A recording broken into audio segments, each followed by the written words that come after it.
Hi everyone, I'm Vyedin. This is my talk.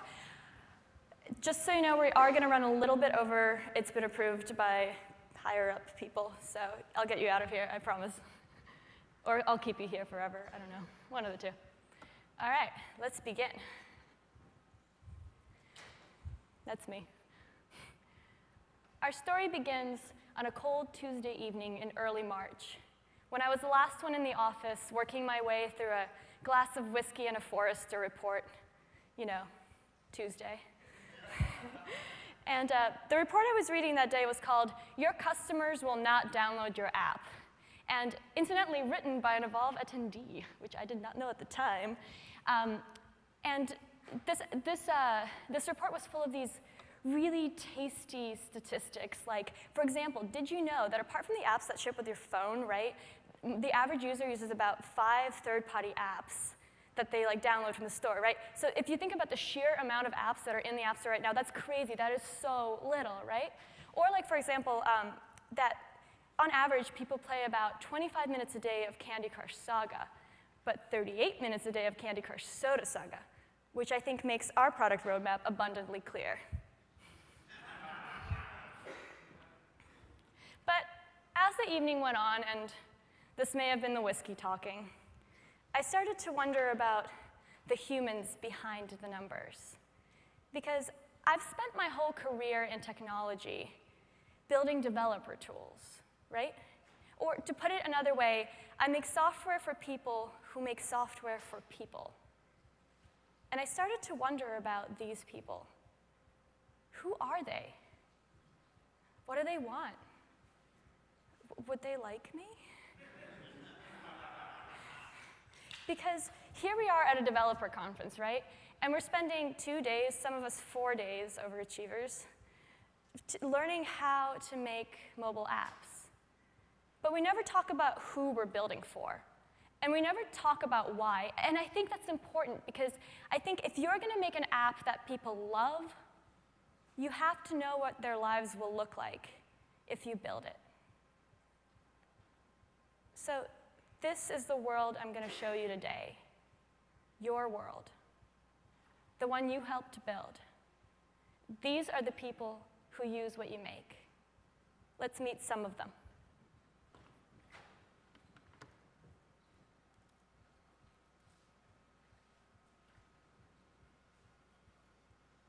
Vimeo's amazing. My name is Clara van de Weet. I live in Somerville, and I'm a political scientist. My name is Ransom Medina. I'm from the Dominican Republic. I live in Massachusetts. I'm Yasmin, Carly, Maggie. What kind of phones do you guys have? We all have iPhones. Yeah. What versions? 6. The 5. The 5. You're behind. I have a Windows phone. I love the tiles and I like the home screen, and I think it's so personal and so fluid. It's amazing. I have a Samsung S3. I inherited it from my dad. So I did a factory reset and I chose easy mode. There's easy mode? There's easy mode. What's hard mode? I don't know because I haven't tried it. It has this starting screen that has a few buttons where it's like quick links to your favorite contacts and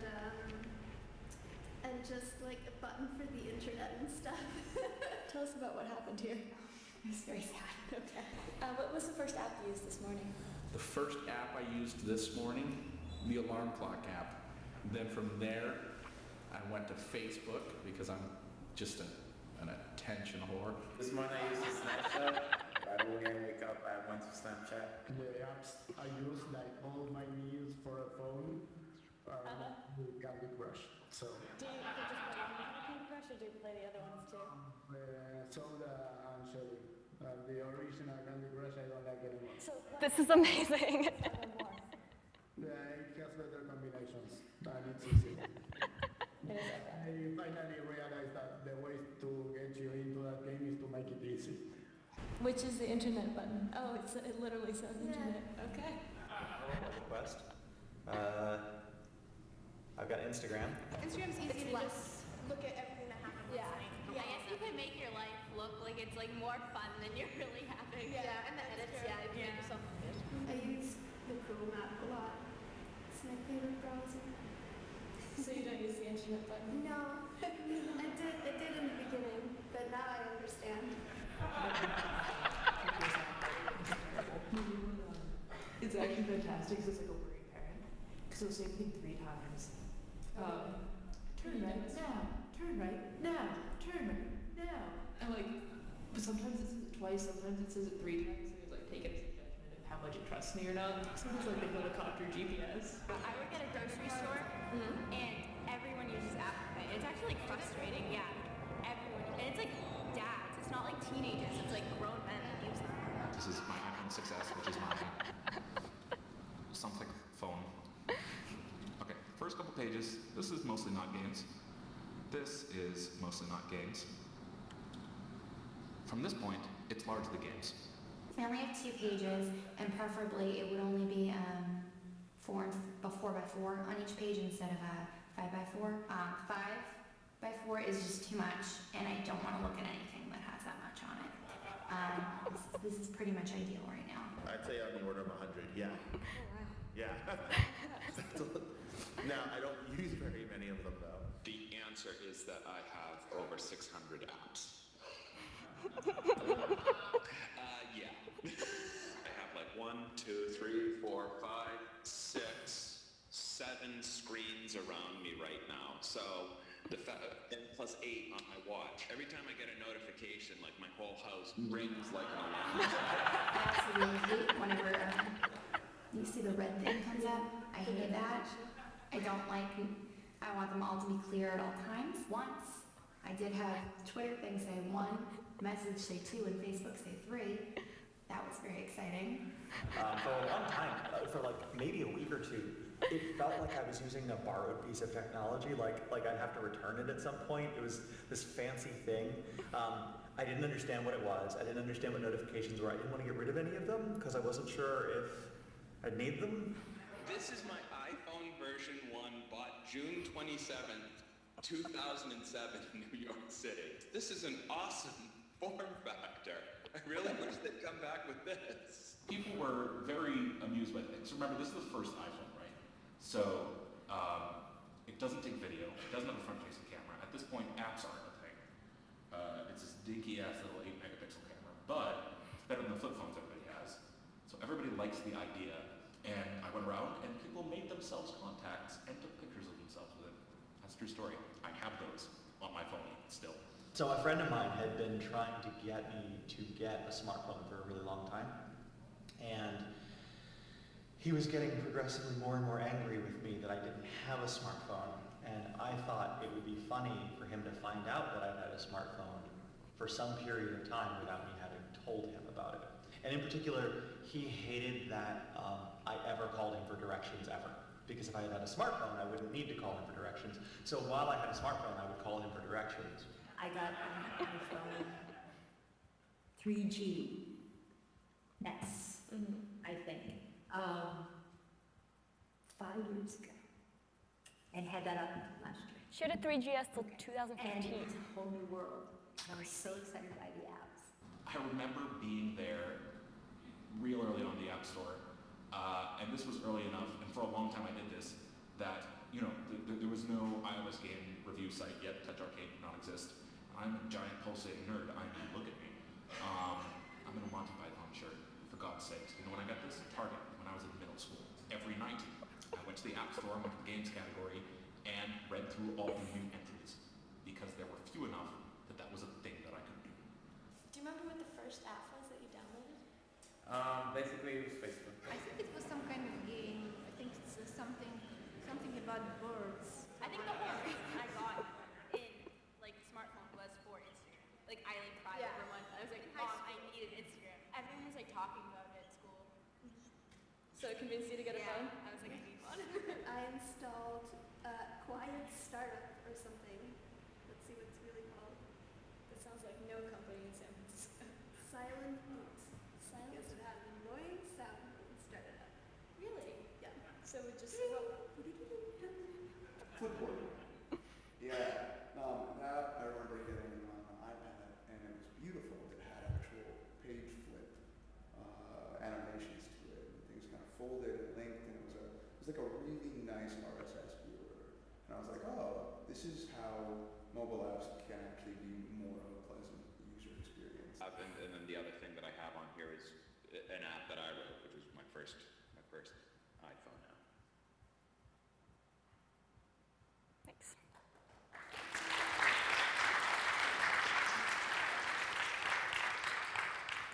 So I filmed about 50 interviews for this project. I had over 25 hours of video that I had to edit.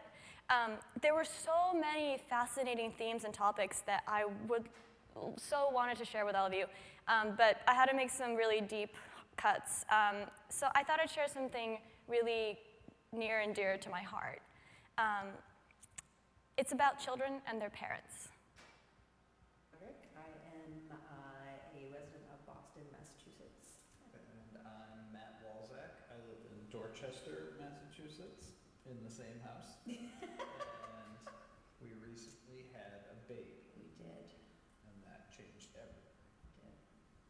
Completely. Yep. We haven't slept in 8 days. How old is she? She's 7 weeks old.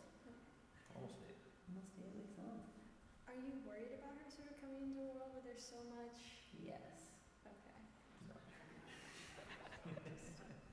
We differ. Yeah. We differ greatly on the role that electronics should play in one's life. It's a hard question to answer because I don't think we know whether or not it's a good or a bad thing. I don't know. I mean, it's amazing watching them. Like, they cannot even speak yet, but they can get to their favorite apps and play them. How do you think it has changed the experience of being young?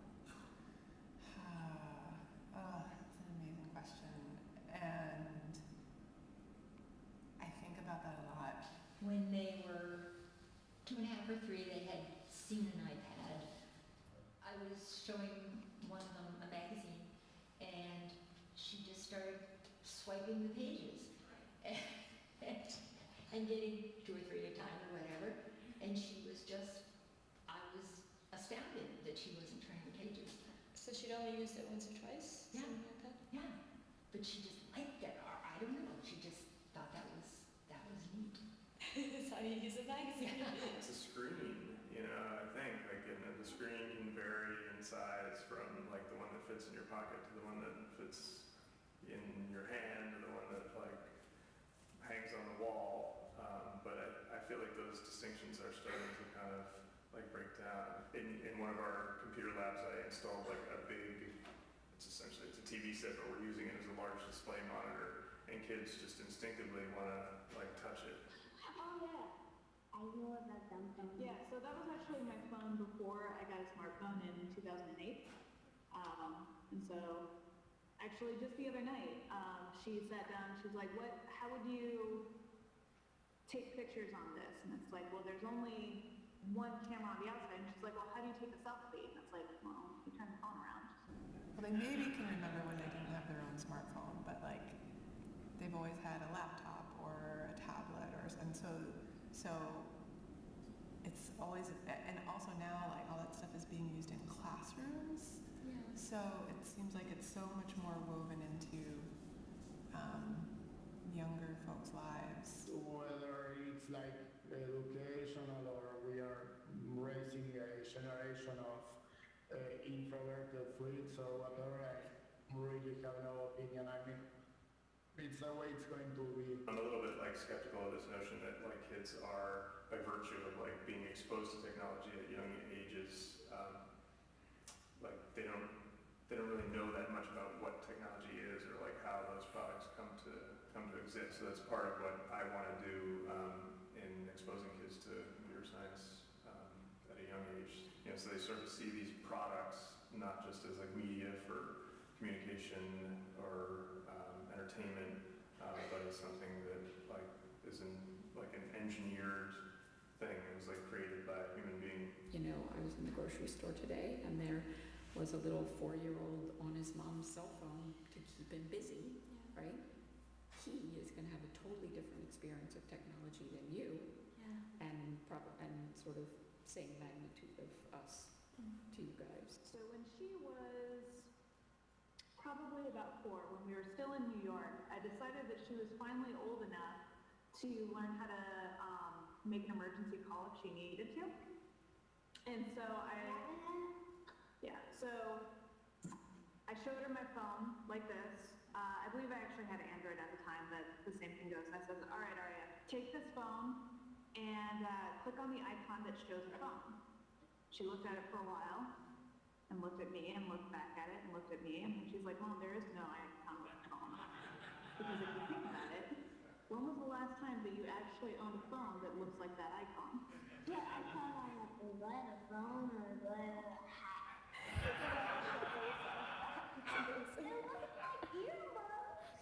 We're not the type of parent who limits screen time because, I mean, one, it would be super hypocritical of us, you know? Like, hey, don't look at your screen. Meanwhile, I've got a tablet, my phone, and the TV on, right? I think there are going to be different people because of it. It's going to be it's just the fact that they're able to access what they want whenever they want. But, I think it's our job as parents to guide her, to help guide those experiences so that she can get the best out of the world she's currently living in. It's part of life now. I'd rather teach them how to use it correctly and how to be adept at it. That way when they are older, they can function, I guess. I think technology does a lot of amazing things, and I think the more she knows how to utilize it, it's only going to be more and more a part of life. It's technology. Technology has always been shown. Like, this is going to turn us into robots. I don't believe so. Kids are on the screens because the screens let them communicate and explore, and entertain themselves and educate themselves and talk to people thousands of miles away. And this is somehow a bad thing. I feel that we are today more in touch with each other than we ever were. Like, when I'm at work, I'm chatting with my friends, and that's not frowned upon. That's like normal, okay, and the way things should be. And that means I'm an extra 8 hours per day surrounded by the people I love, and I think that's amazing. I will not let a child be a part of that. Do you feel like your parents use phones differently than you? Yes. How do they use it? They don't really have basically just communication. Like they don't even use their texting. Or your mom goes to on Instagram. Yeah. Like you can't zoom in. Exactly. My dad refuses to use the GPS. He'll get out his map, and he has an iPhone. And I'm like, Neil, you can just say go here. And he's like, no, I need to figure this out on my own. They don't want to be dependent on it. Yeah. Because we are. My mom recently sent me an emoji.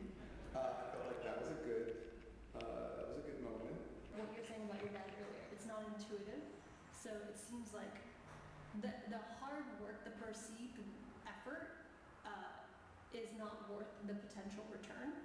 Because not only are you learning how to download the app, you then have to learn how to use it. And so there's just these multiple barriers that are built in through the form of mobile. But I love the apps. I love being able to know where I am, where I'm going.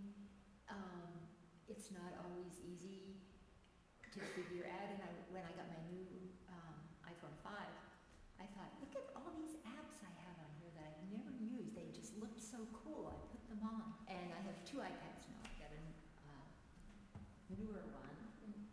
I'm using iCloud, but don't ask me how to get to iCloud to find my stuff, should I need to. Because I was just thinking the other day, how would I do that? Because I still don't totally understand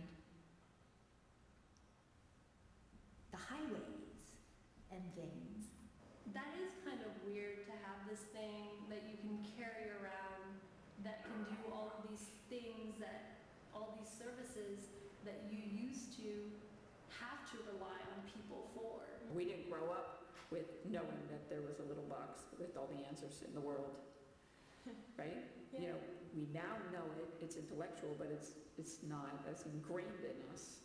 We grew up with mentors and people who would help, who who held all that knowledge, and so you had to find the right person with the answer. Do you have a smartphone? I do. I don't know where it is. Do you have any apps on it? Not that I'm aware of. It's not because I'm against them or don't like them. It's just that I don't see a role for it in my own life. Also, with the smartphone in particular, I don't like carrying things, especially valuable things. I don't want things that I'm going to be responsible for and going to lose. I really can't imagine putting a smartphone in my pocket and having to worry about how I sit down. My generation, I think, to think of this creative destruction or planned obsolescence, or the idea that it's just an object and it's going to go away anyway, so don't worry about it. My parents lived through the Depression, where having things was important, because they so often saw the absence of them. They didn't have food, didn't have things. So I tend to be more attached to things in a physical sense, I suppose. Your laptop was stolen when you were in California a few years ago, and I thought that was just the worst thing in the world. It was just awful. And you said it was no big deal. It's just a box. Just get it replaced. It's inconvenient, but didn't really matter. Yeah. Well, I would comment on that. I wasn't missing the laptop itself. There was some data on it that hadn't been backed up. And I was missing, there were photographs on there. I worried more about these mementos on it and not the physical laptop itself. Yeah. Yeah. I like keeping the old device working as long as possible. I think it's an economic thing as well, too. We would get something and that's the only way we can afford. And that's what you've got. You're lucky to have it. Thank you. Yeah. I know. I love that. Yeah, good moments. All right, so there were subtitles in here. I know they were helpful. We are taking the training wheels off. I apologize. No more subtitles. But the next thing, sorry. I guess we know now how people use technology, but how do they feel about it? So the Forrester report that I was mentioning earlier, the Forrester report that I was mentioning earlier, it talks about mobile micro-moments. And I was just wondering, what does it say about our culture that we feel the need to subdivide the moment into smaller pieces, right? So I'm going to let my friend Courtney explain more.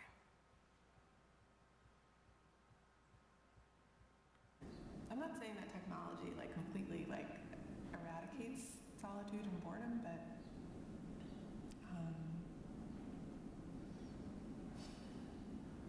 it's so easy to kind of fill space.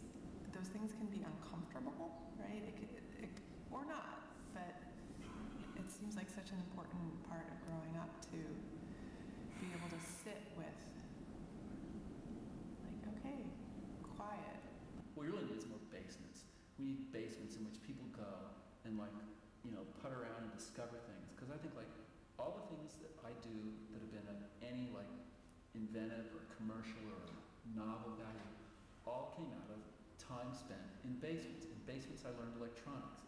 In basements I ground my first telescope here. I now make optical equipment for a living. Okay? I mean all this stuff happened in basements.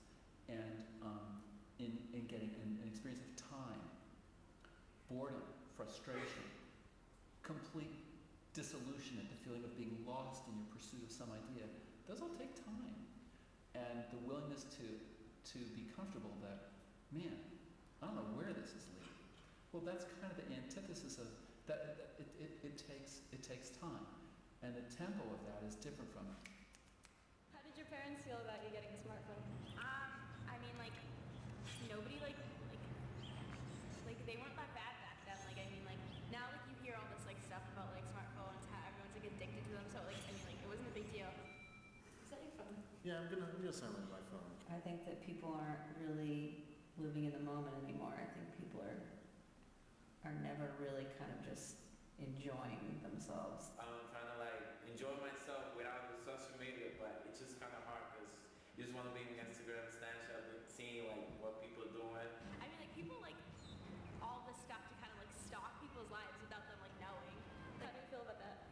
I mean, like I like that the fact that people like want to know what I'm doing sometimes. Like I don't know. I do it to other people, so I don't like whatever. But it's good kind of. You don't know if people are creeping on you, but you can creep on other people. Yes, I just want to just like go do something, and not feel like I later have to come back and report the skin of this wild animal that I shot while I was there. Oliver Wendell Holmes has a wonderful quote, and I think that's where that idea came from that I was just speaking of. That he was describing how photography was going to change the experience of, I think it was like people going off and exploring, because they would now do it, and the photograph would be the trophies on the wall of where you had been. And I think there's a little bit of that where like I went and did something, and it's so cool because I'll be able to talk about it instead of it's so cool. Oh, but now I have 3 for Facebook and 2 for Messenger, and now all I want is 1 for Twitter. So many kids I talk to seem to feel like, kids and teenagers like seem to feel like they can't put their phone down, or they can't turn off their phone. Like they can't, like what if they miss something? Oh god, I do have Melissa's 3 right now. About halfway through every class, we take a cell phone break. I just stop whatever I'm doing for 2 minutes. I say, okay, go ahead, check your cell phones. To keep them from feeling trapped, like they could be getting, that message could be coming right now. I wouldn't know. For that reason, I said, okay, check your phones. It's really weird to hold my phone and like not check it right now. Yeah. It feels like there is, again, just from the kids I talk to, some social pressure to be like responsive, to be present, to really be like it has meaning if you don't respond to a text within a certain amount of time, or if you don't open your Snapchat within a certain amount of time. And I don't see how you can really be present if you're doing this all the time. Just feel like bad when I don't respond to people quickly, but then I also like don't want to be like, oh, I'm hanging out with you. Yeah, great. I didn't like one of the social aspects of watching people on their smartphones. I would watch people interact with other humans with their face in their phone. And I actually, thinking about it, I do that. And I don't think it's rude. I'm really paying attention to you. I'm just also doing this other thing. I mean, I'm also doing this other thing, and it's fine. I can pay attention. I can. But why should they know that? Why should they care? They don't have my eyes, which is different. It matters. Everywhere. It's everywhere. People just looking at their phones, all standing all together and silent, all together and alone, but connected. I actually think it's made us more accessible. We're all emotionally naked for the most part, like online, so we know a lot more about each other. I feel like there's less small talk between groups of even acquaintances, just because we know so much about each other just through online. So there's not a need for filling empty spaces with, so the weather's nice, right? Because I already know, like, I know a ton about you. I'm always on Snapchat, like I say. That's my top one. Because it's just, you can put video of yourself, and then it's cool because you only can make a video on the time. You cannot make, like, put a video that you have on your phone. You have to make it on the time. So you like that idea that's like, it's just there in the moment? It's just on the moment. I think we are present in the moment, but we're also more capable of emotional depth and kind of being able to multitask. So, you know, I don't think it's a bad thing. But then again, I'm always on my phone, so. It was really interesting to me, if I could point this out, that you used the word be present. Yeah. That they feel they need to be present digitally. Right. Instead of present now. Right. Yeah. Right. I think it's like in session over and over, like kids will get a text and oh, do you mind if I I'm like, okay, go, like text your friend if you need to, but it does, so they're not as present with me or, you know, with whatever emotions we might be talking about. But right, it's a different idea of presence. Prior to my coming into tech, I was traveling the world, and one of the things I was doing as I was traveling was that I was very curious about potentially becoming a monk, and so I was living in a lot of Buddhist monasteries for about 3 years. And then I went from that to deciding that I should be in tech. That's funny. Anyway, I think in Western culture especially, there's something about don't tell me what to do, don't tell me what I can and cannot do, without realizing that those decisions are already made for us all the time in terms of design being everywhere, and that someone somewhere has made a decision to which you think you have a choice, but you may not actually. So I'd be curious to see, to experience a broader range of I don't want to call it mindfulness, but a broader range of where technology can actually be a platform of, yes, I am useful, but yes, there's also a time to put me down, and that's okay. Thanks.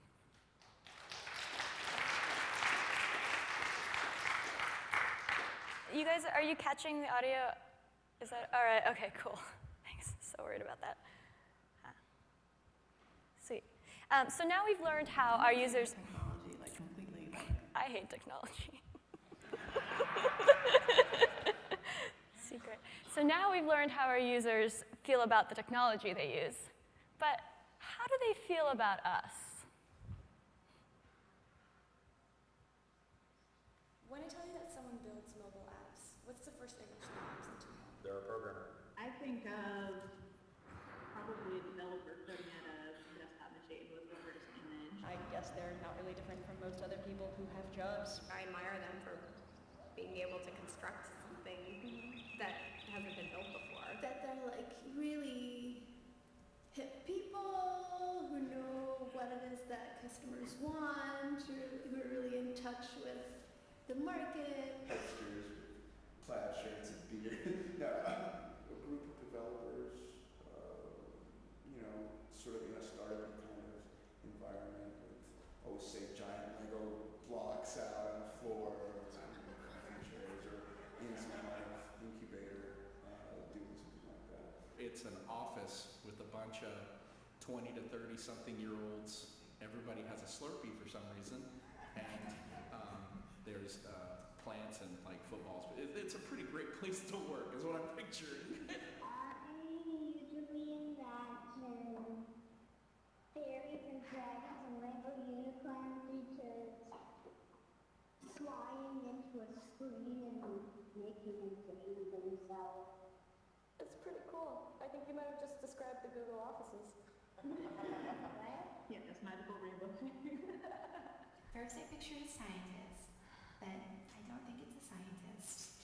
I think I just pictured a scientist because he's like creating something weird. I just picture someone with like a MacBook Air in a workshare space or a coffee shop. The guy in coffee shop? Yeah.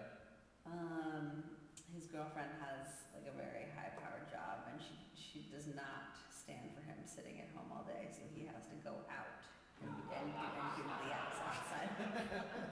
Some guy sitting in a kitchen or like in an environment like this, and just stroking the keyboard and trying to get something on the screen, and then magically download it into the iPhone and it starts working. I mean, as a developer, I think I just sit down and I don't know what I look like when I'm working on stuff, but just some guy sitting in an office. It's so interesting to me that you say, like, I'm not someone who would build an app by yourself.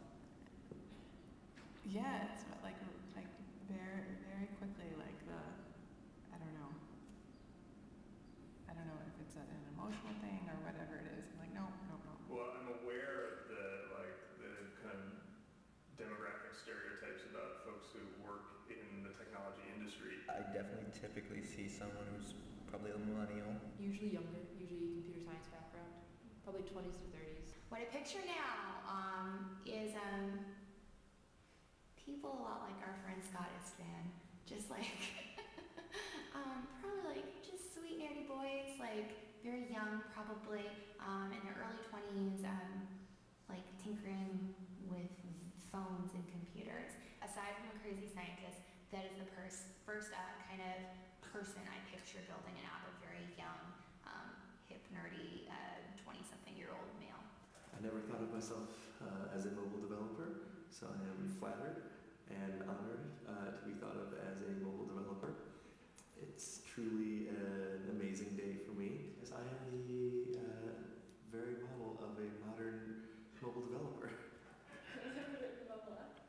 Nope. Not in my life. I think it's an image of just engineer. And what is an image of an engineer? Well, you know, I am engineer, so I know what how they look like. I think they're an eclectic group. I think they have to be because the phone is really shows a lot of different personalities. So you get all those brains together with different interests, you can pile them together and everybody brings their strong point. But I do wonder about that, like when you ask people that question, I don't know if people say, oh, it's anyone. Like, actually it's anyone. There's at least an opening for you to show up and speak to a broader range of perspectives that you might carry or hold. And I think that's very unique to technology and is such a beautiful aspect to the culture of technology. A lot of these days aren't necessarily even people that had a computer science degree, somebody who enjoys coding, and I feel like it's a lot easier these days than it once was. I feel like so many come from that sort of entrepreneurial spirit. You know, I figured out something, I can just go do it. It seems like such a competitive world that I imagine people who are in it, they're always really striving for the best they can do. I designed on an iPad and a desk with a computer with a box of pizza on the side of the desk. More than that, do you think that sounds like a cool job? Making apps and actual creatures fly into a screen? I think she sees that as like a rock star type thing. Rainbow explosions is how I see it.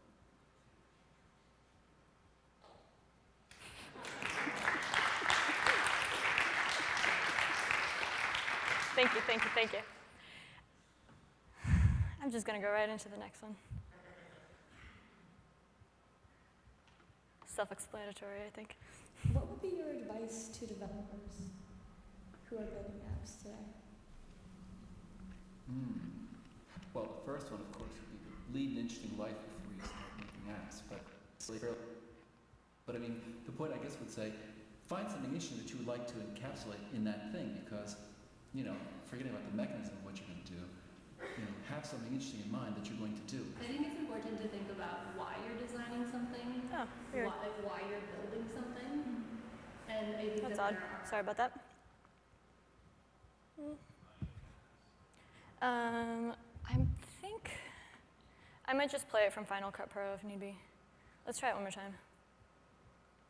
What would be your advice? Interesting life before you start making, probably not very helpful. But I mean, the point I guess would say, find something interesting that you'd like to encapsulate in that thing, because, you know, forgetting about the mechanism of what you're going to do, you know, have something interesting in mind that you're going to do. I think it's important to think about why you're designing something, why you're building something, and I think that there are pocket communities that don't get designed for. Pick a need and satisfy that need and do it well, and I wouldn't dilute it much. All of the apps that I use do one thing and do it well. I think having good aesthetics so that it's visually pleasing and easy to understand. Make sure the user is able to use your app easily. You know, they say design as if the user were drunk, which I think is a good mantra. There's not a lot of weird discovery that we have to do with weird gestures and actions. Be like, oh, it turns out that if I flip my phone and swing 3 times backwards with 4 fingers, an elf pops up and tells me where to go. Just please make it as easy as possible. I really think for some people, fewer options is better. And like if I open an app and it shows me a few things that I can do with it, that makes me really happy. because typically what I wanted to do will be one of those, 3 things. Easier access. I look forward to easier access. Maybe being able to understand it better so I can use it more. I feel hampered. Like, I wish I'd even gone to the Apple Store for classes so I could learn more because I want to use it more. If your goal is to develop an app, you should want to use it. That seems like it'd be pretty brain-dead advice, but unfortunately I see a lot of apps where that doesn't seem to be the case. So certainly a strong focus on design and usability is paramount often to just writing the code. Use what you make. And the more you use it, the more you realize what functionality you need and what you don't. Put your app in front of people as soon as possible. Like you can have like, oh, this is like the magical use case I think it's going to use, and this is like, I think if I put this here, people look at it, like you don't understand how many times I've like thought something was super clear, and then the moment I put it in front of somebody else, they're like, yeah, I have no idea what that's supposed to do, what that meant. I didn't even know to do that. You have to put it in people's hands as soon as possible. Make sure buttons are big enough. Like that is the number one design flaw of almost every touch interface, and why I don't think they ever caught on in laptops and things is because things just aren't big enough. It really just makes the whole thing unusable. Also not as useless. Also not as useless. As an app developer, sometimes it's hard to tell which parts of your app that people love. And you find out that they love parts of it that you didn't think otherwise. Fashion in it, dragons, So content. I hear content. One advice to debug that. Sometimes there are a lot of bugs in applications. You download something and it just in 3 minutes. So my advice is just guys, test them and debug them and spend more time on just this routine. Try to work on a quality. It will come back with a big reward. I want interesting little app pictures. Uber's makes no sense right now. It's a C, a backward C, and I don't know how that shows what Uber is. It doesn't. So I want something, a little picture that shows what you're about, app. And it's not something that's the opposite of what you are, Uber, which should be a U, and instead of a backward C. That's what I would like. Yes, you can build things that have a financial return that help people. Yet things in which the person who uses them can discover that highly interactive, exploratory, space. Just having a unique idea, I guess. Do you think there's any room for unique ideas with this many apps? Yeah, I think there's always room for unique ideas. I guess I'd really say, surprise me. Find something that a person like me, who views phones as a means to an end, would say the end is some kind of discovery.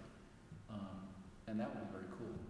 So make something that will change you. Yes, absolutely. What advice do you have for me? For you as my daughter, or for you as a young engineer who works on some exciting projects? Both. Don't lose interest in this. It's exciting work you're doing. And try to find a place there. And if it's difficult, sometimes it's difficult, and you're young and you can change everything if you want. But so to me, the things that clearly there are changes. Technologies inherently create ecosystems that change people in the way that we work. Developers typically are folks who found themselves fascinated with this wonderfully plastic, open-ended world that computers offer to us, ways to create and then have the creation come back and surprise us. I think one of the most interesting apps that I've seen is the Stargazer app. It can project on your phone the stars that are in space based on where you're actually looking at. So it's kind of an augmented reality. Apps like that can help teach and can help kind of engage someone in the real world and augment the real world are incredibly valuable. And I think the devices we all carry in our pockets are are tools that can make that reality come true. It's all about like seeing the need before people know they need it and making things easier and more accessible for people, whether they need it or not, you know, convenience without even having to ask. I already feel like people have not thought that any idea for an app is too stupid or too obvious. People just do them, and I love that. I think it's great. You know, oh, there's an app for that. Oh, there's an app for that. You know, life didn't used to be like that. You know, we had a lot of frustrations. It's really something to be in someplace again, like, you know, rural Turkey, and seeing kids, you know, seeing a 14 or 15-year-old staring at a smartphone.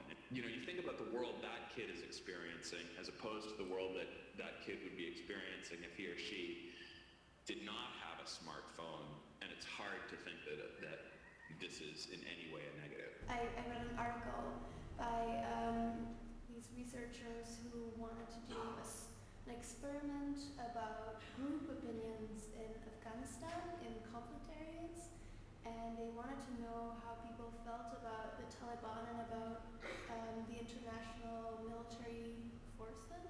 It was really sensitive data, and they ended up having to transport it back to Kabul in food trucks. And you know, if they could have taken a tablet with them to the villages and just as soon as the survey was done, store all that in a secure way, that would have been a lot easier and safer for everybody. You know, often forget some things when I head out, but I just have not forgotten the phone. But phones are just fun. I have to have both. This device has everything inside of it. I use my phone in bed as I'm going to sleep, and then I use it probably first thing in the morning. I can't imagine not having a phone and being successful. It's everything. It's my alarm clock, it's my GPS, it's, you know, the only thing it's not is a phone, really. You don't use that picture? I hate talking on the phone. But you think it's made your life better overall? I do, yep, I do. Growing up, I had a computer very young. I was obsessed with computers and learning about them, and so I remind myself regularly how cool it is to have like a little slab in my pocket that holds all of the world's, you know, knowledge. I mean, when did the iPhone come out? 2007? It hadn't been that long. Not even a decade. Computing in general is not that old. It's new on the scale of humans. It's brand new. I mean, these devices are life-changing, but by the time we got it, our lives were already kind of changed, so it doesn't show, but it's still amazing. We are living in the future. There's no doubt about that.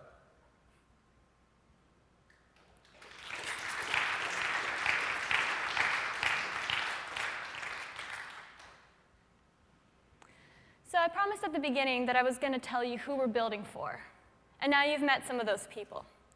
I also promised that we would talk about why. And so far I've been sharing with you all these other people's stories, so I thought I'd share one of my own. Steve Jobs died on October 5th, 2011, and I remember that day for two reasons.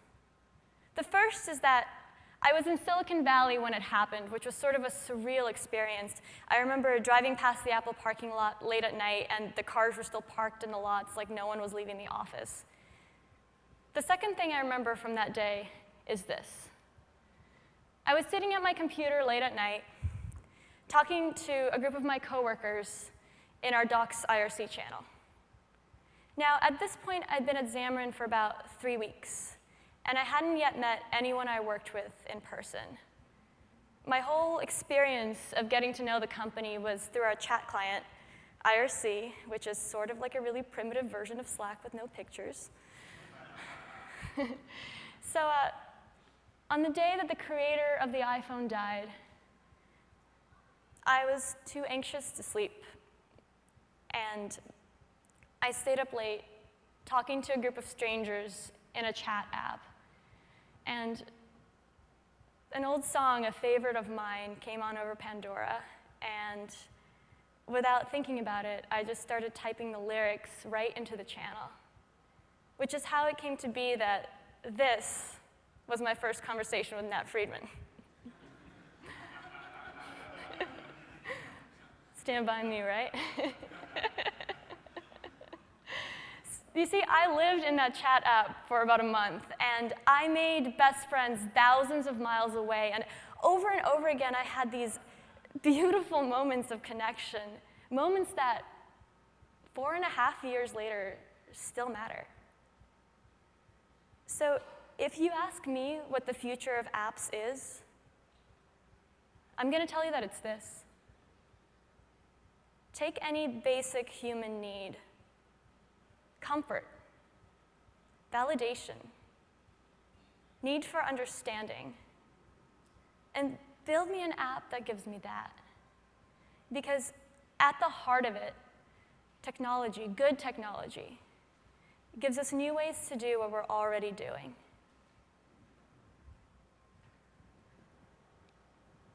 I know not everyone I interviewed for this project would say that an app changed their lives. I also know if I stood up here today and told you that everything on the App Store was life-changing, you wouldn't believe me. But I think it's interesting that the work we do is so much a part of people's lives that now, 10 years after the iPhone came out, we take it for granted. These aren't intelligent devices. They're our intelligence. These aren't our phones. They're ourselves. And more than anything, apps are a reflection of the people who use them. I don't know why you build software, but I know why I do. I do it because I think it gives people the tools they need to get through the day. And I do it because I'm surrounded by the people who have taught me this from the very beginning. Even when our release process looked like this, that is same-day iOS 5 support, damn it. And our office was a tiny nook above a FedEx building in Harvard Square.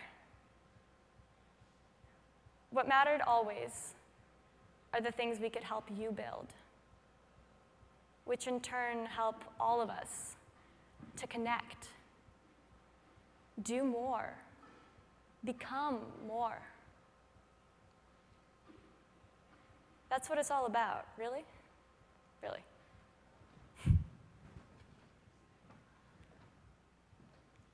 Go make things that people love. We'll stand by you. Thank you.